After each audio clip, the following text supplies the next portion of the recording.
안녕하세요. 다시 찾아와 주셔서 고맙습니다. 스튜디오 곳입니다. 리턴 페이지 1편 스피노프 유한 버전 그 두 번째 이야기입니다.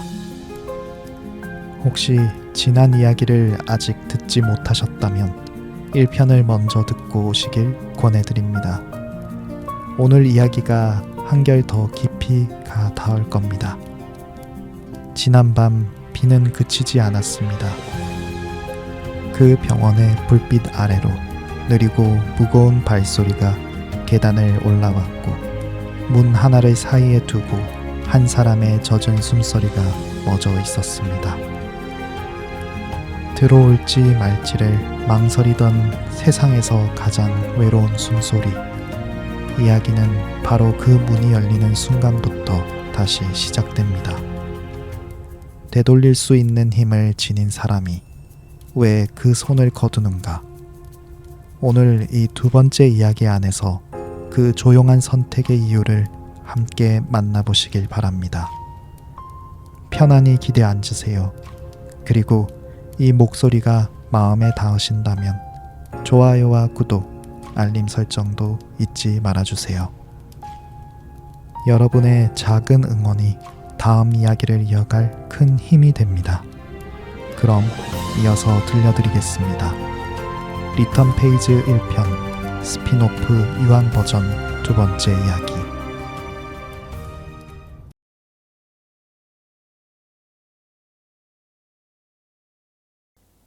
2편 되돌리지 않는 손. 문이 열렸다. 빗물에 젖은 한 여자가 거기 서 있었다. 어깨가 흠뻑 젖어 있었고 얼굴에는 핏기가 없었다. 나는 그녀를 보았지만 그녀가 누구인지는 알지 못했다. 다만 그 눈빛이 오래 외면받아온 사람의 눈빛이라는 것만은 알았다. 무너지기 직전까지 자신을 다그치며 버텨온 사람만이 가질 수 있는 텅 빈 눈빛. 안예슬이 먼저 다가갔다. 그녀는 놀라지 않았다. 마치 이 사람이 올 것을 알고 있었다는 듯 마른 수건 한 장을 말없이 건넸다. 젖은 어깨를 닦으세요. 그 한마디뿐이었다.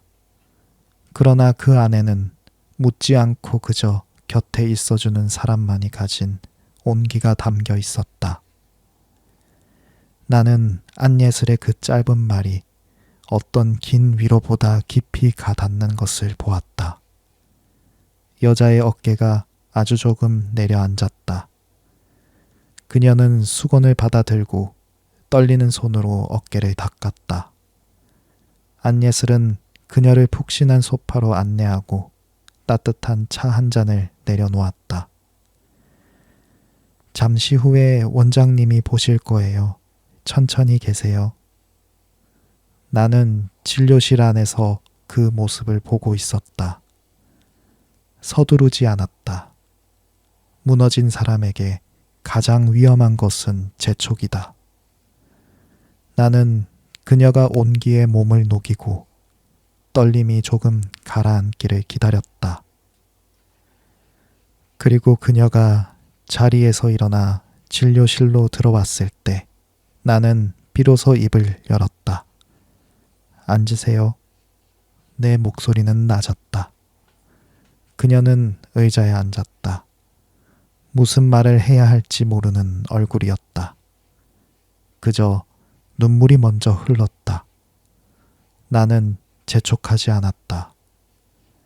책상 위에 작은 탁상 시계가 조용히 초침 소리를 냈다. 똑, 똑, 똑.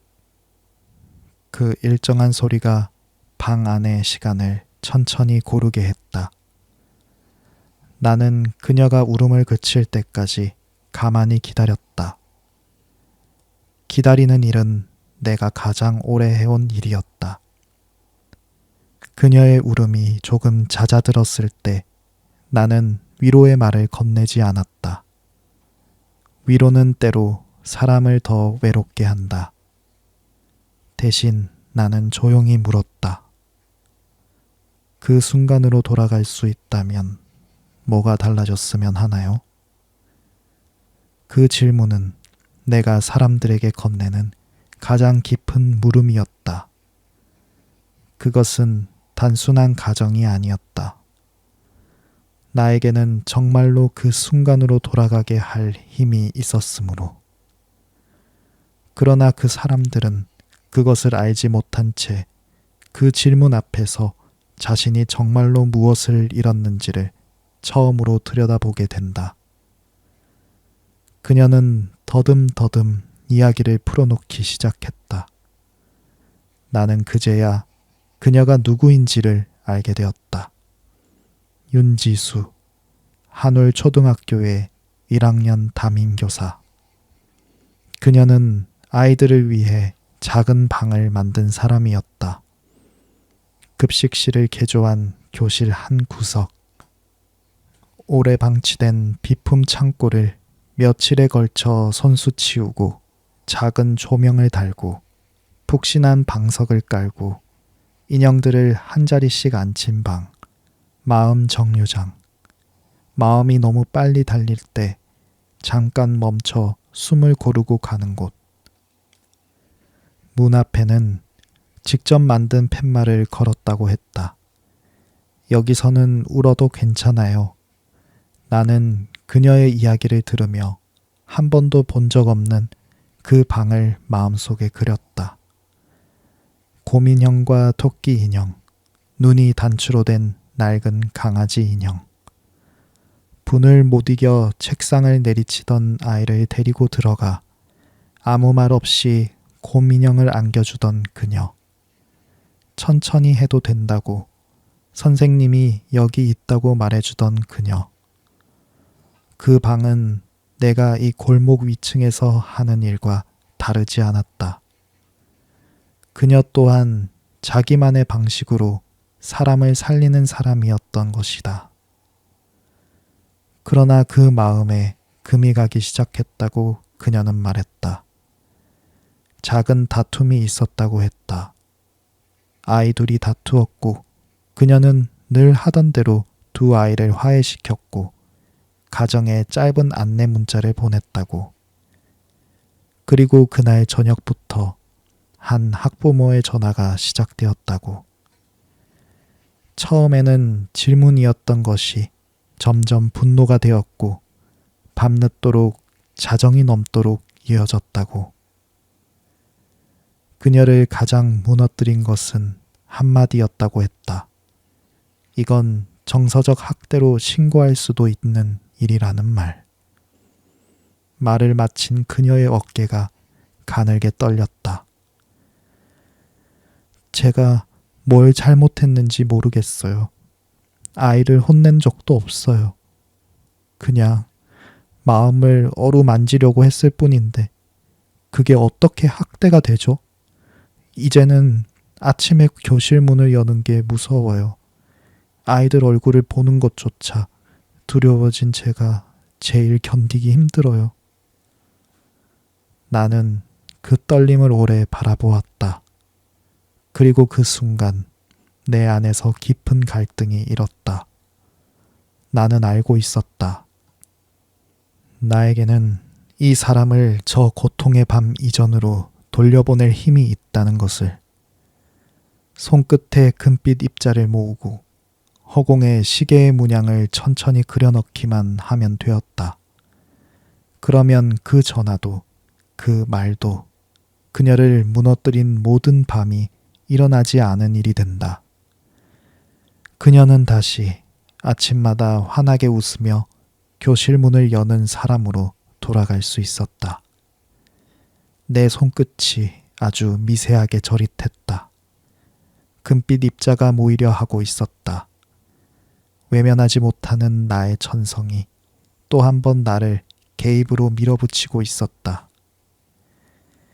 이 사람을 고통에서 꺼내주고 싶다는 마음. 그 마음은 거의 본능에 가까웠다. 그러나 나는 손을 멈췄다. 나는 창밖의 마른 나무를 바라보았다. 빛 속에 서 있는 잎 하나 없는 그 나무를. 그리고 나는 천천히 모이려던 금빛 입자를 거두었다. 아직은 아니다. 나는 생각했다. 시간을 되돌리면 그녀를 무너뜨린 밤들은 사라진다. 그러나 그 밤들과 함께 다른 것들도 사라진다. 그녀가 손수 치운 그 방, 아이들과 나눈 웃음, 곰 인형을 안겨주던 손길, 천천히 해도 된다고 말해주던 그 목소리. 고통을 지우려면 그 고통을 견디며 살아온 그녀의 시간 전체를 지워야 한다. 그것은 그녀를 살리는 일이 아니다. 그것은 그녀가 살아온 삶을 그녀가 만든 가장 아름다운 것까지 함께 지워버리는 일이다. 그녀에게 필요한 것은 시간을 지우는 일이 아니었다. 그 모든 것을 끌어안은 채로 다시 살아낼 힘이었다. 그리고 그 힘은 시간을 되돌려서 생기는 것이 아니었다. 사람의 손과 손이 이어질 때 비로소 생겨나는 것이었다. 나는 그 길을 택하기로 했다. 더디고 어렵지만 그래서 더 단단한 길을. 손을 거두는 그 자체가 손을 내미는 일보다 더 무겁다는 것을 나는 알았다. 개입에는 대가가 따른다. 그러나 개입하지 않는 데에도 다른 종류의 무게가 따른다. 눈앞의 고통을 당장 거두어 줄 수 있는데도 그러지 않는 것. 더 긴 길을 그 사람과 함께 걷기로 하는 것. 그것은 능력의 문제가 아니라 믿음의 문제였다. 이 사람이 스스로 다시 일어설 수 있다는 믿음, 그리고 그 곁에 사람들이 모여들 것이라는 믿음. 대신 나는 가장 먼저 해야 할 일을 했다. 그녀가 오늘 밤 혼자가 아니라는 것을, 그녀의 곁에 사람이 있다는 것을 느끼게 하는 일. 나는 그녀에게 약을 처방했다. 인간 세계의 약과는 조금 다른 특별한 효능이 깃든 약이었다. 그러나 나는 그 약에 대해 길게 설명하지 않았다. 약은 그녀를 잠들게 할 수는 있어도 그녀를 살릴 수는 없다. 그녀를 살리는 것은 약이 아니라 그 약을 건네는 손의 온기일 것이었다. 그래서 나는 그것을 안예슬에게 맡겼다. 안예슬이 따뜻한 차 한 잔과 함께 약을 건넸다. 오늘은 그냥 푹 주무세요. 그 조용한 목소리가 그 밤 윤지수가 들은 가장 다정한 말이었을 것이다. 병원을 나서는 그녀의 발걸음은 들어올 때보다 아주 조금 가벼워 보였다. 나는 창가에서 그녀가 골목을 걸어 나가는 모습을 지켜보았다. 비는 여전히 내렸지만 그녀는 이제 우산 없이 비를 맞으면서도 처음처럼 무너지지는 않았다. 그것으로 오늘 밤은 충분했다. 그날 이후 윤지수는 여러 밤에 걸쳐 그 병원을 다시 찾았다. 처음에는 무거운 발걸음이었다. 그러나 회를 거듭할수록 조금씩 달라졌다. 나는 매번 그녀를 다그치지 않았다. 그저 질문을 건네고 그녀가 스스로 답을 찾아가도록 곁에서 기다렸다. 나는 그녀에게 답을 주지 않았다. 답은 늘 그녀 안에 있었으므로. 나는 다만 그 답이 밖으로 나올 때까지 함께 있어주는 사람이었다. 첫 밤에는 차 한 모금을 겨우 넘기던 그녀가 며칠 뒤에는 안예슬이 내준 죽 한 그릇을 다 비웠다. 어느 밤에는 소파에서 깜빡 잠이 들었다가 깨어나서는 오랜만에 꿈을 꾸지 않았다는 걸 깨닫고 조금 울었다. 무너지는 눈물이 아니었다.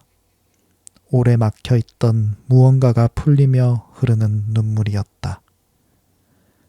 나는 그 눈물을 보며 손을 거두기를 잘했다고 생각했다. 시간을 되돌렸다면 그녀는 이 눈물을 흘릴 기회조차 갖지 못했을 것이다.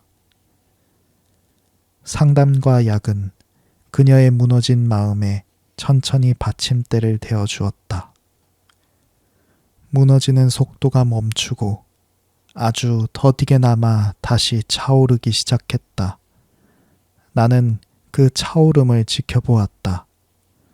마른 나무의 가지 끝이 누구도 보지 않는 어느 새벽에 천천히 부풀어 오르는 것처럼 여러 밤을 거치는 동안 어느 날 윤지수의 시선이 접수대 옆에 놓인 낡은 토끼 인형에 닿았다고 나중에 안예슬이 나에게 전해주었다. 저거 누가 두고 간 건가요? 윤지수가 묻자 안예슬이 옅게 웃으며 답했다고 했다. 오래전에 제가 둔 거예요. 혼자 있는 밤에 저 아이가 생각보다 큰 위로가 되더라고요. 그 짧은 말에 윤지수가 자신이 만든 마음 정류장의 인형들을 떠올렸으리라는 것을 나는 안예슬의 이야기를 들으며 짐작했다. 누군가의 외로운 밤을 지켜주는 인형.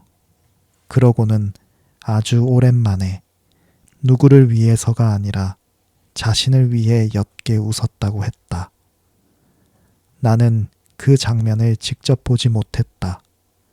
그러나 보지 못한 그 장면이 내가 그 밤 본 어떤 것보다 오래 마음에 남았다.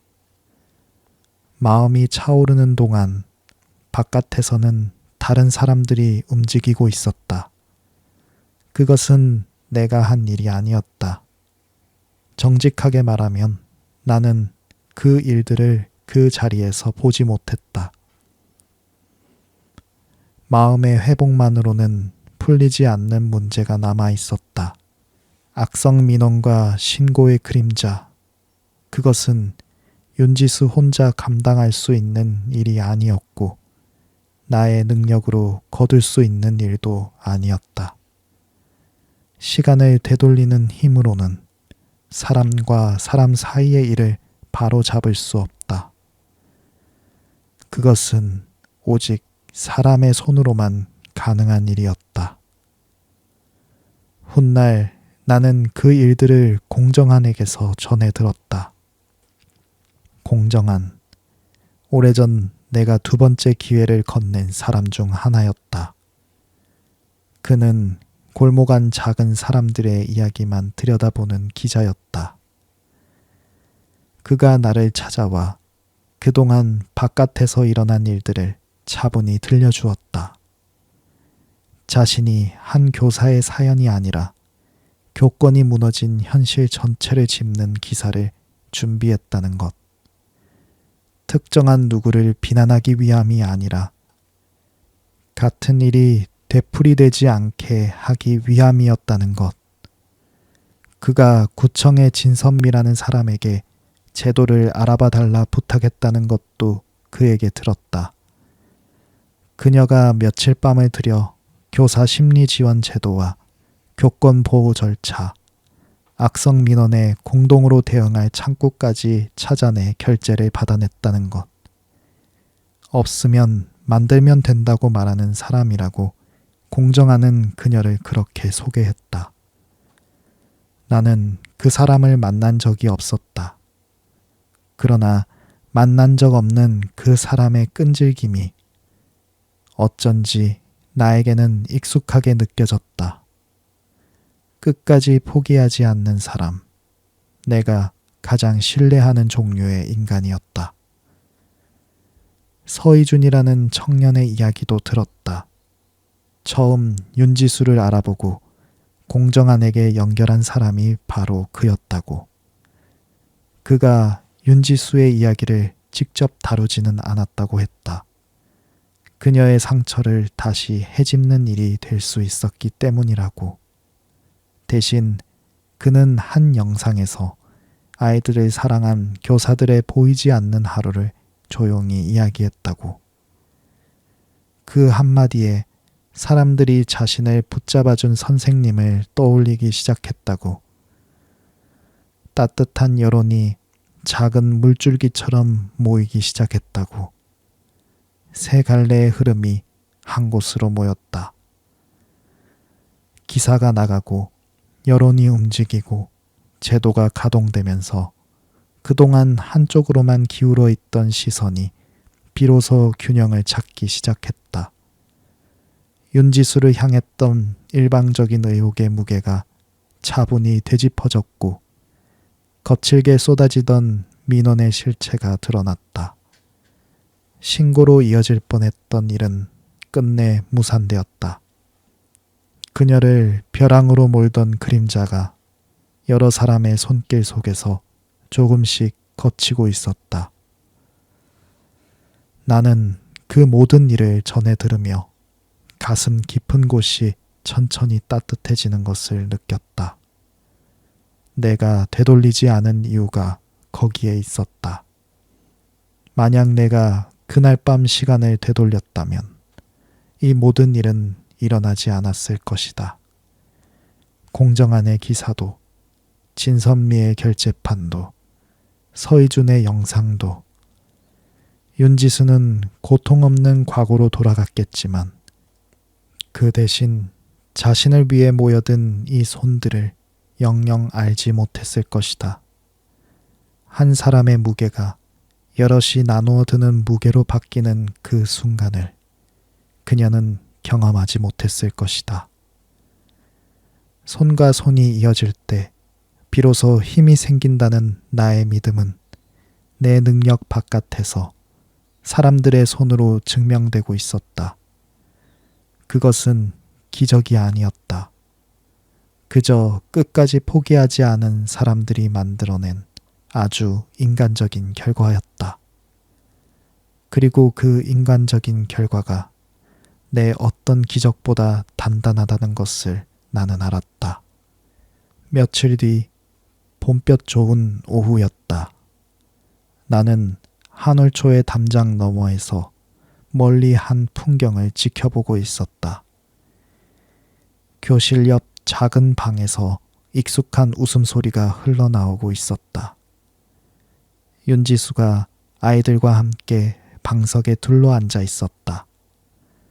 한 아이가 토끼 인형을 안고 그녀의 무릎에 기댔고 다른 아이는 삐뚤빼뚤한 글씨로 쓴 편지를 자랑스럽게 내밀었다.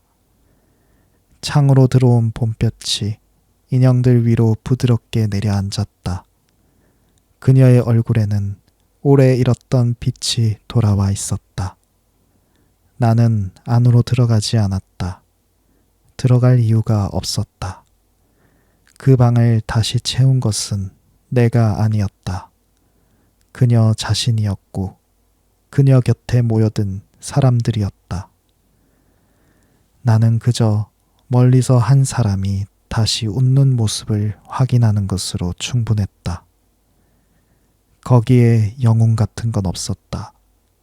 기록하고 연결하고 끝까지 포기하지 않은 사람들이 있을 뿐이었다.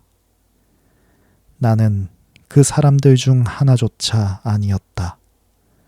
나는 다만 그들이 서로의 손을 잡을 수 있도록 어둠 속에 불 하나를 켜두었던 존재였다. 담장 너머에서 한 발 물러서며 나는 생각했다. 이 일을 잘 마쳤다고. 그리고 동시에 또 한 걸음 가까워졌다고. 그날 밤 공정한이 병원을 찾아왔다. 우리는 창가에 나란히 서서 도시의 불빛을 내려다보았다. 비는 어느새 그쳐 있었다.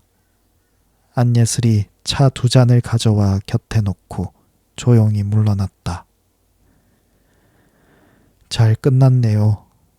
공정하니 말했다. 나는 옅게 웃을 뿐 대답하지 않았다. 잘 끝났다. 그 말이 맞았다. 그러나 끝이라는 말은 나에게는 늘 다른 무게로 들렸다. 한참 만에 나는 조용히 입을 열었다. 정한 씨, 언젠가 당신이 나를 기억하지 못하게 되는 날이 올지도 몰라요. 그 말을 하면서 나는 내 목소리에 옅은 쓸쓸함이 배어 나오는 것을 느꼈다. 그것은 그를 위한 말이 아니었다. 어쩌면 나 자신을 위한 말이었는지도 모른다. 언젠가 부름이 끝에 닿으면 나는 이 도시를 떠난다.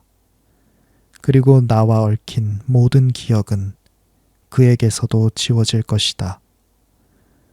오늘 밤 이렇게 나란히 서서 도시를 내려다본 일도, 그가 나에게 두 번째 기회를 받았던 일도, 그가 나를 형이라 부르며 사연을 들고 찾아오던 모든 밤도, 그는 그 모든 것을 기억하지 못하게 될 것이다. 이번 일로 나는 그 끝에 한 걸음 더 가까워졌다. 윤지수의 손을 잡지 않으려 애썼지만 나는 결국 그녀의 곁에 머물렀고 약을 처방했고 여러 밤을 함께했다. 그 모든 개입이 비록 시간을 되돌리지는 않았어도 나를 이곳에서 거두어 가려는 부름을 한 칸씩 당겼다. 나는 그 무게를 안다. 그러나 나는 그것을 후회하지 않았다. 후회할 수 있는 일이 아니었다. 외면하지 못하는 것이 나의 천성이고 그 천성을 따른 대가가 곧 나의 끝이라면 나는 그 끝을 받아들일 뿐이었다. 공정하는 그 말의 무게를 다 알지는 못했다. 그러나 어쩐지 가슴 한구석이 서늘해지는 모양이었다. 무슨 말씀이세요? 그가 물었다. 나는 다시 창밖으로 시선을 돌렸다. 아니에요. 그냥 오늘 같은 밤은 오래 기억해두고 싶어서요. 그것은 진심이었다. 나는 오늘 밤을 오래 기억해두고 싶었다. 한 사람이 무너졌다가 다시 일어서는 일을 내가 되돌리지 않음으로써 사람들이 모여드는 일을, 그리고 그 모든 것을 한 발 떨어져 지켜본 이 밤을 어쩌면 내가 기억할 수 있는 시간이 그리 길지 않기에 나는 더더욱 이런 밤을 오래 붙들고 싶었다. 안예슬이 우리 등 뒤에서 말없이 찻잔을 바라보고 있었다.